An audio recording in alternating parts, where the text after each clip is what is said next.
হুসাইন একবার বিশ্বনবীর প্রশ্ন করলেন, নানা মানিল আমজাদ ইলাল্লাহ, বলেন তো নানা আল্লাহর কাছে কে বেশি দামি, আপনি নাকি আমি?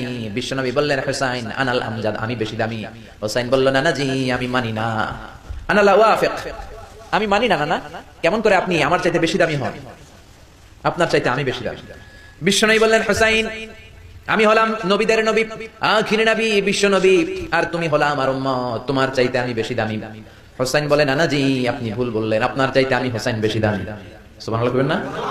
বিশ্বনবী বললেন, কাইফা যালিক, কেমন করে এটা? হুসাইন বলল, নানা জি তাহলে বলেন তো আপনার আব্বার নাম কি? বিশ্বনবী বললেন, আমার আব্বার নাম হলো আব্দুল্লাহ। কি নাম? হুসাইন বলে, নানা খালি আব্দুল্লাহ, লাইসা ক্বাবলাহু ওয়ালা বা'দাহু শাই, খালি আব্দুল্লাহ, সামনেও কোনো টাইটেল নাই, পিছনেও কোনো টাইটেল নাই। আমার আব্বার নাম আপনি জানেন নাকি? আমার আব্বা হলো শেরে খোদা, দুনিয়ার সব কাফির মুশরিকদের জন্য আল্লাহ আমার আব্বারে বাঘ বানিয়ে পাঠিয়েছে। আমার আব্বা সাধারণ কোনো মানুষ নয়, বিশ্ব নবীর মেয়ের জামাই। আল্লাহু আকবার। আপনার আব্বা আব্দুল্লাহ কি কোনো নবীর মেয়ের জামাই নাকি? বলেন, আমার আব্বার নাম হলো আলী কাররামাল্লাহু ওয়াজহা। বিষ্ণু বললেন, তাই তো, আসলে তো তোমার আব্বা বেশি দামি। আবার হুসাইন প্রশ্ন করলেন, নানা বলেন তো আপনার আম্মার নাম কি? কি নাম বিশ্ব নবীর মায়ের? তোরা দেখে যা আমিনা মায়ের কোলে মধু পূর্ণিমারি সে থাচা দোলে, যেন উষার কোলে রাঙা রবি দোলে। তোরা দেখে যা আমিনা মায়ের কোলে, কুল মখলুকে আজি ধ্বনি উঠে কে এলোই, কালিমা শাহাদাতের বাণী ছোটে কে এলোই, পড়ে দুরুদ ফেরেশতা বেহেশতের দুয়ারে খোলে। তোরা দেখে যা আমিনা মায়ের কোলে। আল্লাহু আকবার। বিষ্ণু বললেন, আমার মায়ের নাম আমিনা।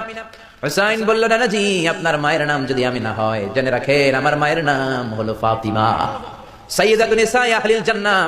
জান্নাতে সর্বপ্রথম যেই মহিলাটা ঢুকবেন ওই মহিলাটা হলো আমার আম্মা জান ফাতিমা। বিশ্বনবী ফাতেমার এত ভালোবাসতেন, বিশ্বনবী বলতেন যে ফাতেমারে কষ্ট দেয় সেজন্য আমি নবীরে কষ্ট দেয়, আর যে ফাতেমার মনের মধ্যে আনন্দ দেয় সেজন্য আমি নবীরে আনন্দ দেয়। বিশ্বনবী কোন সফরে গেলে সবার শেষে ফাতেমার সাথে দেখা করে বের হতেন, আবার সফর শেষ করে বাড়িতে আসার সময় সবার প্রথম ফাতেমার সাথে দেখা করতেন। ও নানা বলেন তো তাহলে কে দামি, আপনার আম্মা আমিনা নাকি আমার মা ফাতিমা? বিশ্বনবী আর কোনো কথা বলে না। হুসাইন একের পর এক প্রশ্ন বানে নানাকে জর্জরিত করছে, নানা এবার বলেন তো আপনার নানির নাম কি? বিশ্বনবী বললেন, হুসাইন আমার নানির নাম হলো বাররা বিনতে আব্দুল উজ্জা। হুসাইন বলে, নানা আপনার নানি বাররারে কেউ চিনে না। চিনেন আপনারা? অনেকে জানেই না, ওই যে কয় নসিনি, আর নসিনি দে, আমরা চিনি না বাররা বিনতে আব্দুল উজ্জা। হুসাইন বলে, নানা আপনার নানিরে তো কেউ চিনে না, বাররা নামটা কারো মুখস্থ নাই। আমার নানির নাম আপনি জানেন নাকি? আমার নানির নাম হলো খাদিজাতুল কুবরা আত-তাহেরা। একটা মহিলাকে আরশের উপর থেকে আল্লাহ সালাম জানিয়েছেন, ওই মহিলাটাই আমার নানি খাদিজা। বিশ্বনবী খাদিজার এত ভালোবাসতেন। বিশ্বনবী বলতেন, আল্লাহ কিয়ামতের দিন যখন কেউ কাউরে চিনবে না, ওই কঠিন দিনে আমি যেন আমার প্রাণের খাদিজারে ভুলে না যাই। খাদিজা ইন্তেকালের পরে বিশ্বনবী নিজ হাতে দাফন কাফন করলেন, কবরের সামনে দাঁড়িয়ে দোয়া করলেন। দোয়ার পরে সব সাহাবীরা ঘরে ফিরে যায়। আবু বকর বললেন, নবী চলেন ঘরে ফিরে যাই, দাফন শেষ, কাফন শেষ, দোয়াও শেষ। বিশ্বনবী বললেন, না আবু বকর আমি যাব না, তুমি যাও, আমি কবরের সামনে দাঁড়িয়ে থাকবো। যে এই মহিলাটাকে এই কবরের মধ্যে আমি শোয়ালাম রে আবু বকর, এই মহিলাটা সাধারণ কোনো মহিলা নয়, আমার বিপদের দিনের সঙ্গিনী খাদিজা। মক্কায় এই মহিলাটাই আমার হাতে প্রথমে কালিমা পড়ে ইসলাম ধর্ম গ্রহণ করেছে। মক্কায় কেউ যখন আমারে সাহায্য করে নাই তখন আমার খাদিজা আমারে ভুলে নাই, কেউ যখন আমার শেল্টার দেয় নাই, সাহায্য করে নাই, খাদিজা আমার সাহায্য করেছে।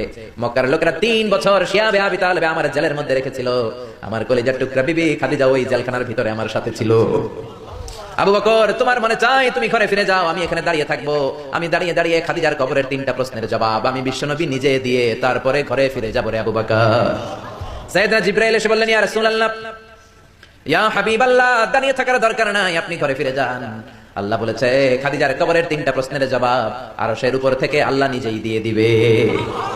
ও নানা কই আপনার নানি বাররা, কই আমার নানি খাদিজা?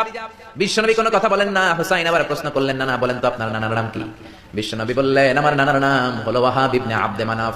হুসাইন বলে, নানা আপনার নানা ওয়াহাব রে কে চিনে? কেউ চিনে না আপনার নানারে।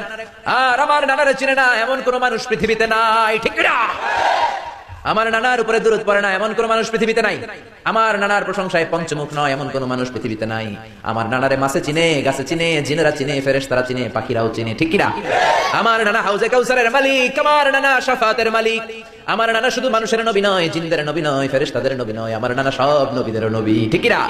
আমার নানার নাম হলো, পড়েন, মুহাম্মাদুর রাসূলুল্লাহ সাল্লাল্লাহু আলাইহি ওয়াসাল্লাম। এই হলো আমার নানা। এবার বলেন কে দামি? বিশ্বনবী আর ধৈর্য ধারণ করতে পারেন না, ধা ধা করে চোখের পানিগুলো ছেড়ে হোসেনকে বুকের মধ্যে জড়িয়ে ধরেন আর বলেন, হোসেন তুমি ঠিকই বলেছো, আজকের তর্ক বিতর্কে আমি নবী হেরে গেলাম, তুমি জিতে গেলা। আসলে আমি নবী